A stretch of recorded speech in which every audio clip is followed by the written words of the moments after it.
Hi, and welcome to From a Full Cup. I'm your host, Natalie Mullen, a certified wellness educator, speaker, facilitator, and teacher. From a Full Cup is a mental wellness education podcast that helps women prioritize their wellness and put themselves first, because you can't pour from an empty cup. I present unique wellness tips and strategies in ways that are relatable and practical and can be adopted for your lifestyle. Whether I'm speaking at an event, facilitating a workshop, or coaching clients, I'm passionate about helping women dream big, take action, and move the needle forward to achieve the life they want. Now, let's get started.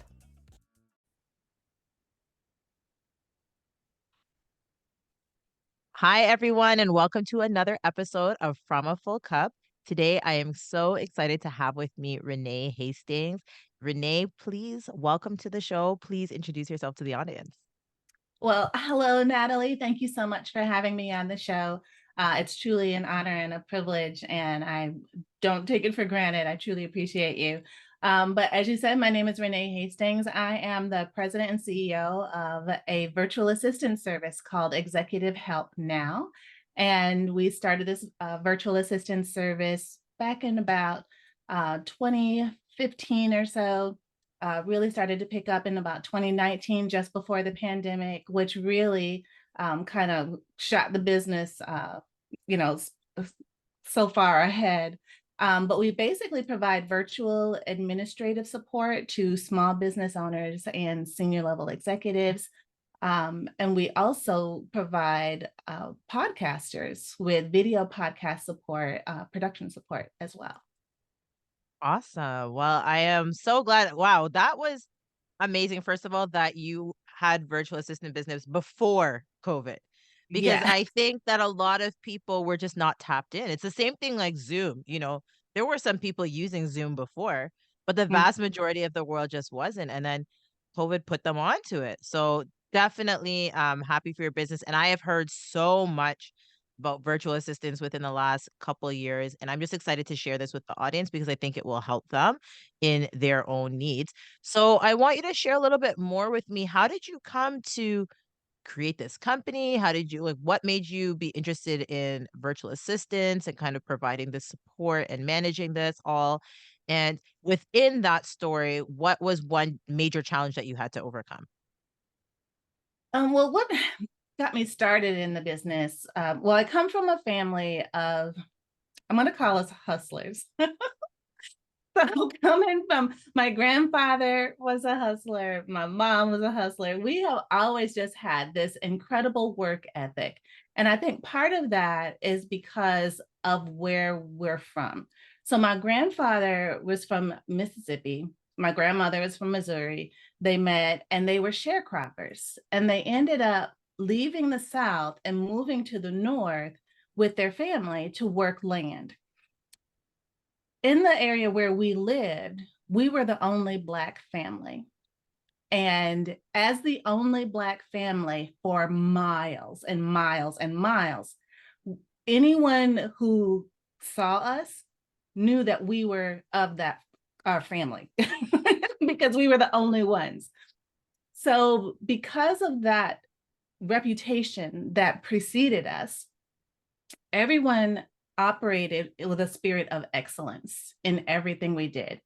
Worked super hard, super honest, meeting deadlines, doing what we say we're going to do, that kind of thing, because we wanted everyone's experience with us to be a great one because we were the only.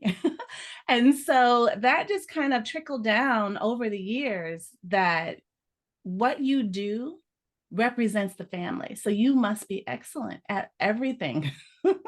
And it just kind of was second nature to not be slack, but not, be half-hearted in the things that we are doing. And that carried over into schooling, that carried over into working. And when I was the oldest of a single mom. So I have two younger brothers. My mom was a single mom, and we lived in Madison, Wisconsin. And Madison, Wisconsin had a summer youth employment program for young people from like 12 to 16 or 12 to 15, people who couldn't get work permits yet, but they wanted to keep them off the streets. So, Mhm. so they gave us real jobs to do, paid us minimum wage, and we got to learn employable skills from an early age.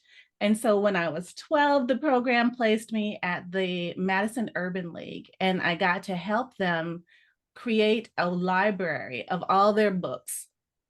So they had a room that was probably the size of my living room, and there was books, magazines from the floor to the ceiling everywhere, not categorized, not anything.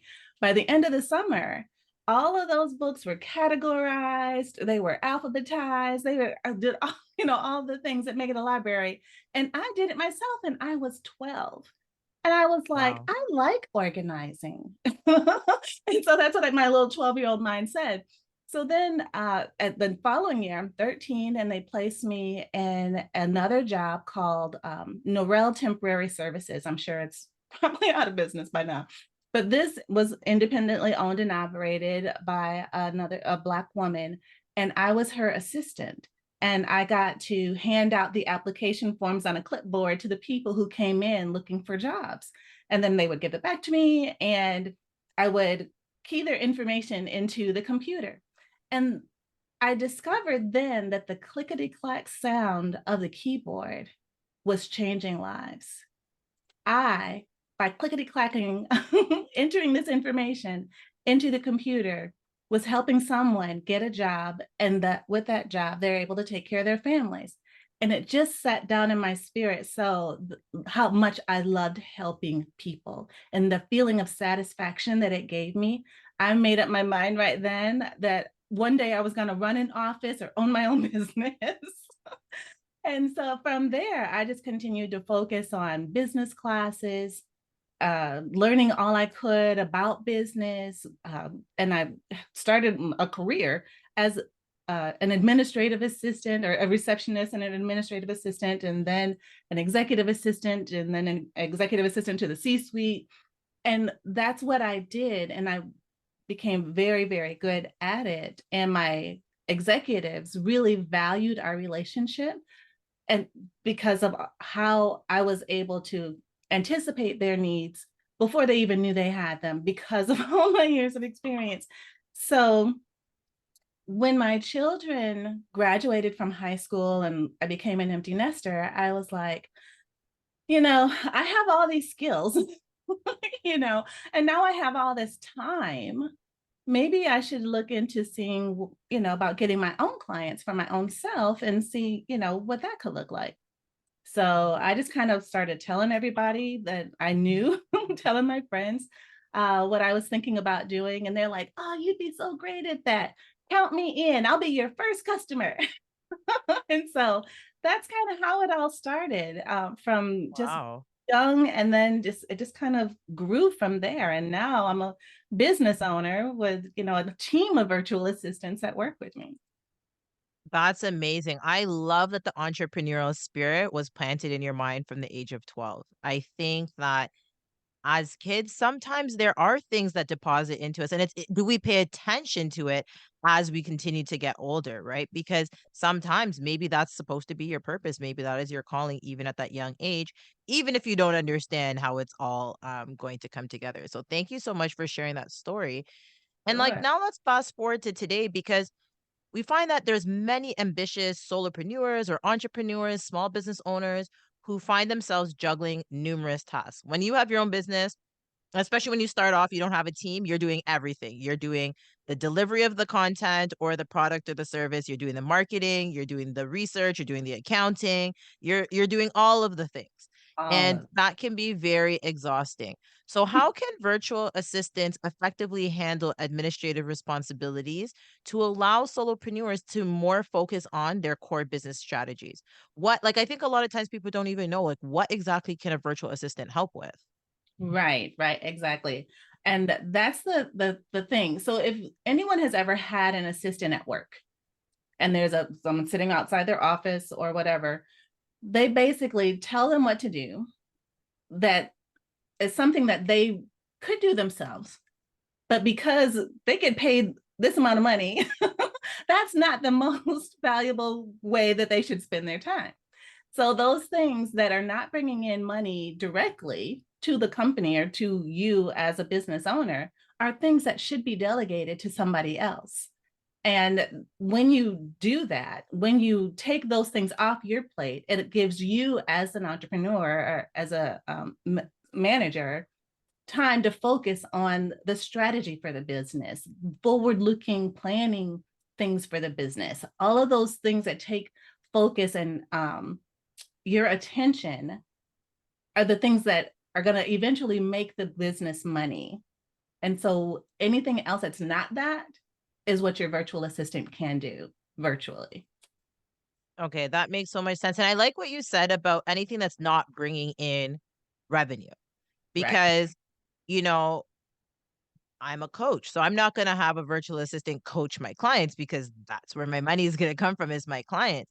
But I can definitely have a virtual assistant send an email for me or do some research, some find podcast guests, things like that that are still important to the business. They still contribute to the overall, but they're not the most important place where I should be spending my energy.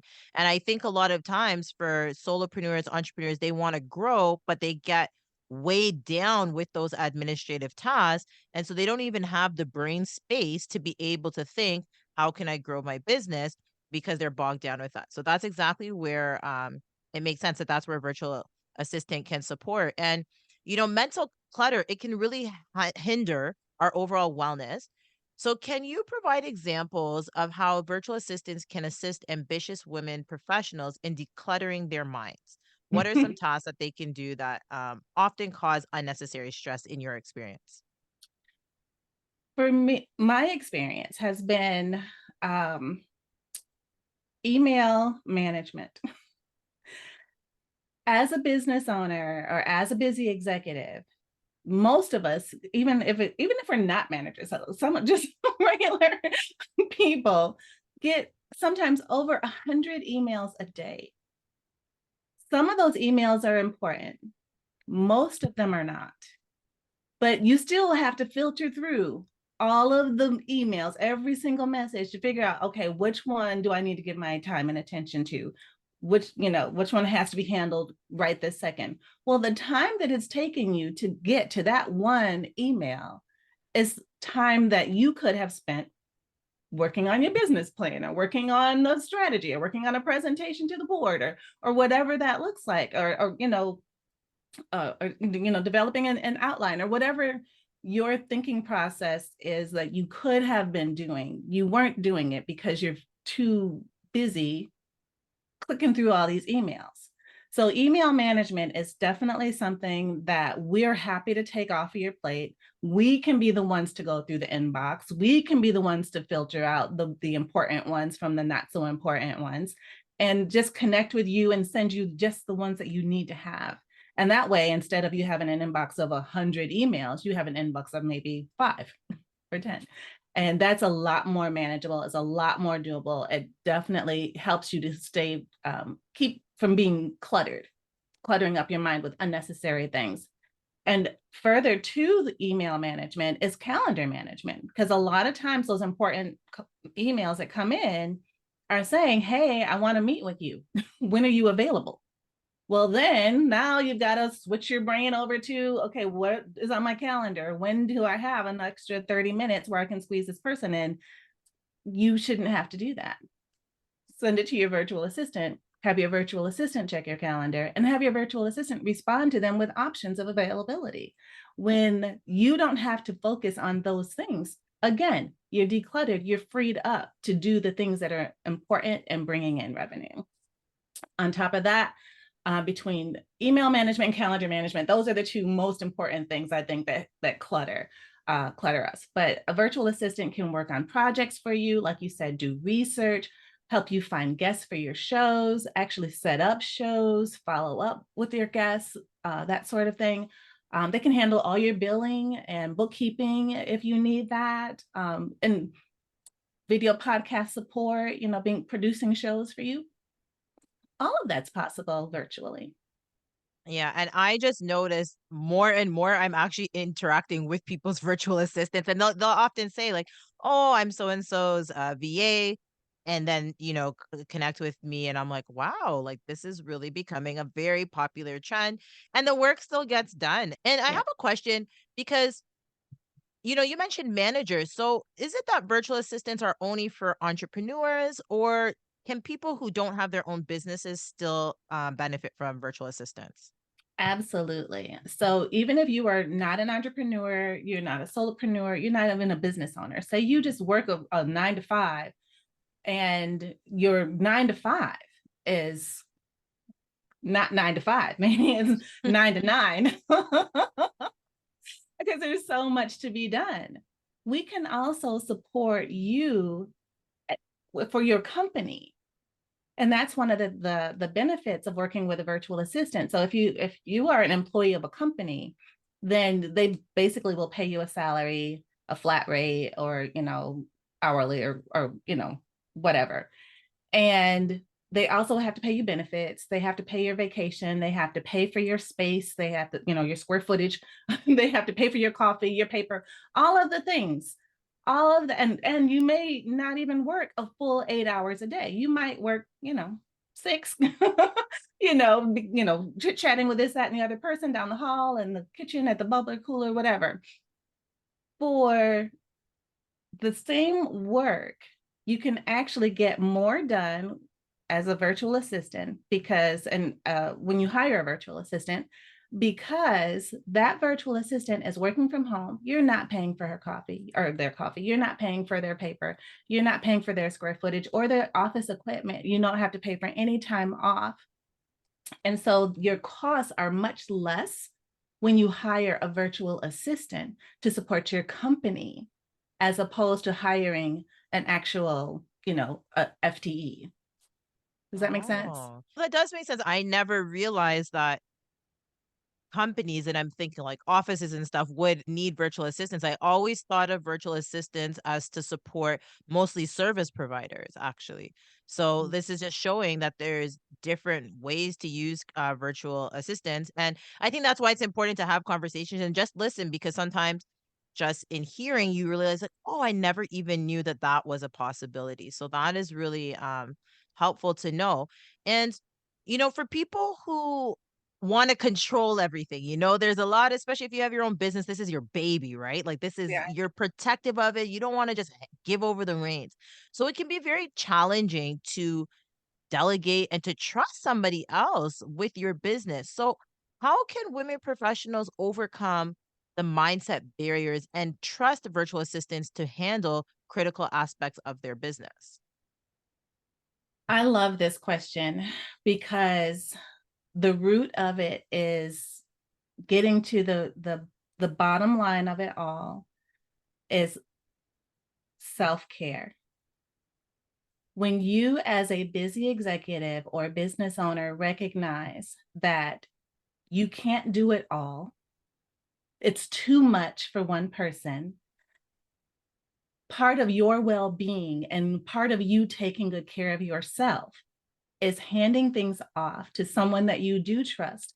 And the way to build that trust is by maybe giving them something small to do first, giving them something that won't have as much of an impact if it wasn't done 100% correctly the first time, or something that can be teaching moments that you're okay with sharing and explaining, so that they can learn and understand from the beginning, so that you don't have to have those conversations later because you had them in the beginning. And then as you start developing trust based on your experience with them and what they've been able to deliver, then you add on a couple more things. So maybe they start out doing email management, or maybe they start out doing calendar management. And then you add on to that, maybe sending out some invoices to bill your clients or things like that. And then tracking them to make sure that you actually get paid, those kinds of things. You just add on a little bit at a time, just a little bit, little bit, little bit. And then the eventually you'll realize that your virtual assistant is doing so much that you used to do, that now you have this time, you have this clear head, you have this feeling of relaxation and capacity to think thoughts that you hadn't been able to think before, because you were so busy putting out fires, because you were just one person trying to do it all yourself. when you're not busy putting out fires and have now partnered with someone who is for you, then now you have this ability to have free space in your head to think about things that you may not have thought about. Maybe go back to what your dream is. What is your dream? How close are you to getting to that dream? What is it going to take for you to achieve that dream? A lot of business owners and entrepreneurs are so busy in the day-to-day workings of the business that they don't have the time to do that anymore. And when you bring on a virtual assistant, you're then able to do those things again. Yeah, I love that answer. And I love that you talked about self-care because this is a wellness podcast and we talk so much about self-care and awareness and that recognizing that this is too much for me and Mhm. either I need to let something go. But often when you let something go, it's not really what you want to do because then you're losing money. But if you can bring someone in to support you and say, I'm not going to let this go, I'm just going to pass this off. I'm going to pass Right. this off to you. You can handle some of this for me so that I can come back to myself. I can feel more grounded. I don't need to feel overwhelmed. I can feel more balance in my life so I can lead in business, but also so I can lead in my personal life. Because the Absolutely. idea is always for balance, right? In anything that you do. And what you talked about dreams, like dreams are so important to me. The vision that you have for your life, being able to actualize it. And so if you had a dream for your business, a dream for your company, a dream for your life, and you're not getting close to it because you're just bogged down. Overwhelm is like it's almost like a weighted blanket that's on top of you. And Yeah. or a weighted vest, I would say. And it's hard to move when you have a weighted vest on. And Yeah. so you want to pursue your dreams and to pursue things takes momentum, but how can you build that momentum when you're bogged down? So by using virtual assistants to say, "Hey, let me hold this vest. I'll wear it for you." Now you can go running, and when you go running, you'll go far. So I love that. And I And love your illustration of the weighted vest, because the weighted vests I've seen have had pockets with like 1 pound weights in them. mhm. And you're just getting started and you're, a little hesitant, take out one of the 1 pound weights and hand them to your virtual assistant. And then as they get ready to, as they get more familiar and accustomed to doing those things, take out another 1 pound weight and you automatically feel yourself getting lighter. I love that. And I love that too. And it's all a process because I think, someone might say, "Okay, I hired a virtual assistant, but what do I do next? How do I train them? How do I make them understand my needs?" And I think you've already led into that with just start with one thing or one task, see Mhm. how they do it, give Yeah. feedback, and Yeah. then and you grow from there. Do you have any other tips around that? I think that is the most important. And then recognize too that even though on the front end, it might seem like, oh, you get so frustrated, like, oh, I could just do this myself. I could just do this and just get it done and do it myself. I guess it's just quicker than trying to train somebody. But that is short thinking. Mhm. You have to think long term, not just in the here and now in the moment, but think about the long term benefit of taking the time now to explain, to train, to go step to build a step-by-step checklist. When you're doing this particular activity, do this first and then do this and then do this and then do this. And that is going to be the guide that your assistant uses every single time they have to do that. And then because you guys are getting to know each other throughout this whole process, if there are some other random things that kind of don't go according to the little checkbox, you want to make sure that your virtual assistant isn't just the doer kind of virtual assistant, but an actual partner who can say, oh, this is a different variable. Maybe this means something different. Let me ask another question. Right. So it's important that you have a good fit and find the right person to work with you. And if all you want is a doer, be sure to get that kind of VA. Do you know what I mean? Yeah, and I think that's why it's good to work with, like, an agency or someone, like, that has a business like yours because then you can understand your client's need and say, "What kind of VA are you looking for?" Right? Because sometimes people, they still wanna be very close to the project. Like, some people are not willing to just fully delegate. They still wanna have a lot of content, and other people are like, "I'm just giving the project and I just want it back. Like they don't want any communication in between. They don't want any questions. So that comes down, that's very personal to each person because we all have different personalities. And so just kind of understanding that. But I think the idea of building a good rapport is important because you want there to be an exchange of communication and just honesty to express your needs. Because at the end of the day, what you said is this person is coming on as a partner. So they have a vested interest in your success. So it's in your best interest to be honest and say, how can I train you the best? Right. Because this is now a person, this is your team. This is the first step in building a team. Right. And a lot of entrepreneurs or solopreneurs, that's the dream. They want to have this team. And I think a VA is a very good bridge to get from solopreneur, VA, and then you can bring on full-time people as the needs get more specific and the work gets to be heavier. And you can still, I know several businesses that have VAs and full-time employees, and they have them both together because they do different things. So it's just different ways of thinking about how can we strategize our team. And I think also the benefits of VAs being able to be from anywhere and again, working remotely. And so very adept to technology already, as opposed to having to maybe train people who are not necessarily. It depends, but that can be another benefit as well. And ultimately, growth is a common goal for most for most solopreneurs. So can Uh, you share examples of how virtual assistants can play a role in scaling businesses or elevating the success for solopreneurs? yes, absolutely. So as I mentioned before, there once you develop this partnership with your virtual assistant and the two of you are meeting regularly, whether it's once a month or once a week or once a day, whatever that looks like to begin with, um, the the business can't help but grow because you're now able to focus on the things that are for growing the business.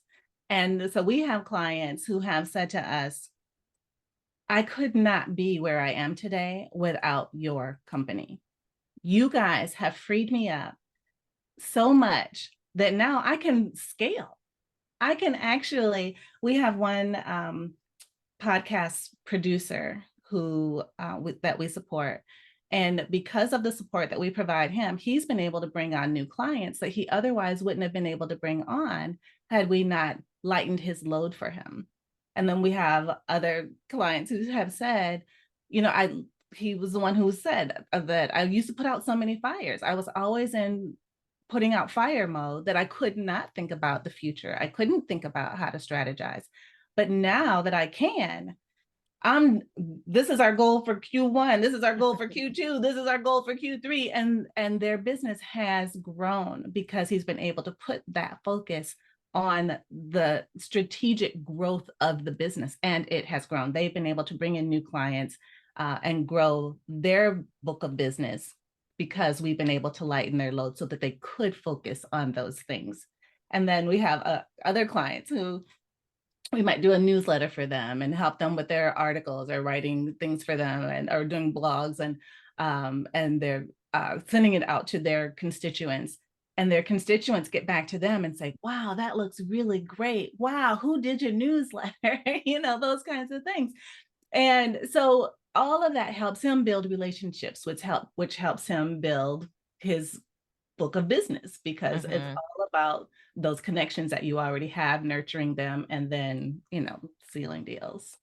This has been a really good conversation. And before we close, on this show, one of the primary aims is to encourage women to prioritize their well being, to pour back into themselves, to fill their cups, to honor their needs, and just have open conversations about their wellness journeys. And Mhm. for myself, as a wellness coach who supports women solopreneurs and also professionals, I see the nuanced experiences that my clients go through. And sometimes it can be a lot, and they might feel like they're alone, but it's not true. So let me ask you, have you ever experienced a challenge in business or even in your personal life that has affected your well-being? And if so, can you share one strategy that has helped you? Yes. So for me, when I was making the transition from and into being a business owner, uh, I worked a full-time day job and I ran the business. And so I had two full-time things that I was doing. So from, 8 to 5, I would work my day job. I'm also a wife and a mother. And so I come home, do dinner, the whole thing, and then do the business from like 8 at night to maybe 1 or 2 in the morning, and then have to get up again to go do my full-time day job. Well, through the pandemic, that was my life. Like every single day, from getting up super early in the morning, going to bed super early in the morning, operating on maybe 4 or 5 hours of sleep for a year and a half. And it just was not healthy.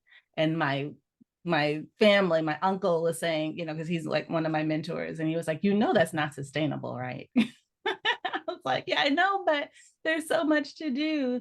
And so I'm a praying woman. And so I prayed and I was like, Lord, I know that you are blessing this business and I'm so grateful to be used by you. I said, but I need more sleep. So send me somebody to help lighten my load so that I can be my absolute best in all the things that I'm purposed to do. And so I hired a virtual assistant. And so once I hired a virtual assistant and I was able to lighten my load, I was able to get more sleep. And I was like, oh, Lord, thank you. This Mhm. was so fantastic to just get another hour or two of sleep. That was, and because I was to the point where we went on vacation, like we took time away. I said that in air quotes. And I couldn't stop. I couldn't wind down. My Mhm. mind was constantly racing. I could not relax. And I was saying to my friends, I'm like, what is this nonsense? Whoever thought that it would not be possible to relax? I mean, I'm here on an island on a beach. There's all this beauty around me, this amazing sunsets, all these wonderful things. Why can't I relax? Why can't I enjoy this? Why can't I be in this moment? And that's when I realized something was so wrong. Something is so wrong. And I needed to do something different. And so that's when I started my prayer and I got my virtual assistant, and which has turned into now several virtual assistants on our team, because the company has continued to grow, because now I can focus on not so much being in the business but working on the business Yes. and making new relationships and bringing on new clients. That's amazing. And I'm glad you shared it because I'm sure that there are other people who can identify with that, even just that specific story of being on vacation and not being able to relax. Like your mind is always on. And then you question, like, well, why did I get into business? This is not what it was supposed to be about. And I think that basic need of sleep, I've been talking to a lot of entrepreneurs recently. They're not even, they want to sleep more than the money, actually. They're like, "I just want to sleep. Like, I just want rest." And Yeah. we are like, think about our bodies. Like, our bodies need rest. Rest is one of the 12 elements of wellness. And if we keep kind of pushing past, and there might be a one-off that sometimes you do have to do a late night, but if you consistently do it, your physical and mental health is affected, then your emotional health is affected. And then what happens too, there's always ripple effects. So it affects your eating, it affects your relationships, it affects your productivity at work.